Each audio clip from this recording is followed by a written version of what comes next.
Hi, welcome back. I hope you had a wonderful week and you're ready for another meeting. We continue our topic about websites, and today we address the content, how to produce the best content and have everything ready to have your website looking stunning. So, grab your cup of coffee or tea, sit down, and get ready. The meeting is about to start. And I now declare the meeting open. Let's talk about websites. Today we talk about content and the importance of content because we may have the best template, we may have all the plugins in place and everything and could be very functional, but if we don't put the right content and if it's not appealing enough to our possible clients, obviously that stunning website won't give us the results that we want. So that's what we are talking today. One of the things that it's really essential for the websites is to choose the best pictures. You don't really need to populate your website with 1,000 pictures. For example, if you work in the translation industry, obviously there are other industries that will need more pictures. For example, if they sell products, they will need to have pictures of the product and things like that, or other services. If you are, for example, a travel agency, you will obviously need pictures because you would need to put a picture of the travel packages that you may offer and things like that. And obviously, that is needed. But for example, for a business like mine, a translation business, I do not need to have 1,000 pictures in my website. So I keep it low key with not many pictures. However, I do have the care of putting my pictures um, and also good resolution pictures because it's very important that the pictures look professional and look good and also that they are unique. There is a lot of free stock websites out there. A lot of people sign up for these websites and get free pictures, and sometimes they even pay for the pictures. But the problem with those pictures is that those photos, they will not be unique for your website. A lot of other people have done exactly the same thing that you did. So chances are your a possible client will be looking at your website and seeing exactly the same picture that they have seen in 1,000 sites before. So, and for them, it would be just a little bit more of the same. So be careful about that. For example, one of the very famous pictures with translation businesses is a famous picture there is of a computer in a desk with a cup of tea, etc. Well, it's that picture has been overused and you basically see it everywhere and it becomes a bit of a problem. So instead of being nice for your website, it becomes a bit of a liability because people really are tired to see the same picture everywhere. So be careful with that. If you don't have pictures, for example, if you have some friend that is a photographer or has the possibility of or has very good resolution pictures and very good pictures that happen with me, you can ask if they allow you to use those pictures, or maybe you can pay for those pictures, but make sure that they will be unique to your website and they won't be given or sold to anyone else, so you are sure that your website is unique. Then the second thing is a call on action. These days, all the marketing practices is or tell you to put a lot of call on actions in your website to tell people what you want them to do, to prompt them to send you an email or calling you or anything, whatever you want them to do.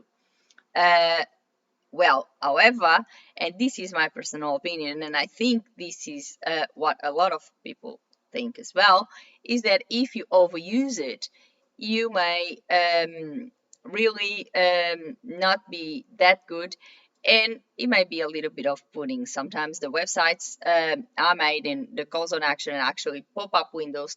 And once you scroll down through the website, you keep on having all these pop-up windows.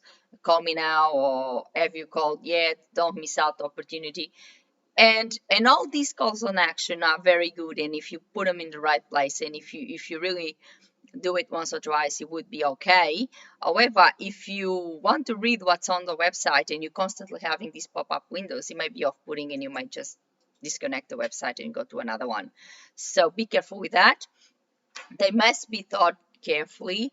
They must be put in a nice way that you tell the client to call you or send you an email, but not looking pushy or not looking too desperate. Because when you put a lot of calls on action in, when you are constantly telling call me now, call me now, call me now, it really looks like you are actually desperate, and you are just telling them please, please, please, please call me because I really need you to call me. So that's not the intent of it. The intent of it is showing your expertise, showing what you can do, and tell them, hey, you already know what I can do, so now give me a call or send me a message and get more information about me. That's what it is about. Then the content itself, the text that you create, or in copyright terms, the copy for your website. Well, that needs to be thought carefully, because if it's not good, it's not going to give you results. One of the main things that you should think about is that today the websites or everything that you write, it's about your customer, not about you. So you should write about how your expertise, how your knowledge can help your possible client solve a certain problem, how you have helped people in the past with this or that issue. You must be sympathetic with your client. For example, I know how difficult it is to submit an application with the Portuguese government. I'm taking my example as an example here, but I can help you. I know exactly how to do this, and I'll get your application ready to submit with your translations made according to the rules of the Portuguese consulate in Australia. So, things like that. You need to be sympathetic with your client, and you need to be thoughtful. You need to put whatever you do, the services that you provide, in a thoughtful way, showing them that you have that expertise and they may have that problem, and that your expertise may fix their problem. And that's how you do it. Sometimes people go and enroll in copyright courses. I've done one in Udemy, and that helps create the best copy for your website, and creates and helps you being more creative and knowing exactly how to produce the best content. So this is the main thing about content. You need to add value to your client and show how you can add value to your client, uh, solve the problems, show how your expertise, your experience, etc., has helped uh, in the past solving that certain problem, and how you obviously will be able to help them.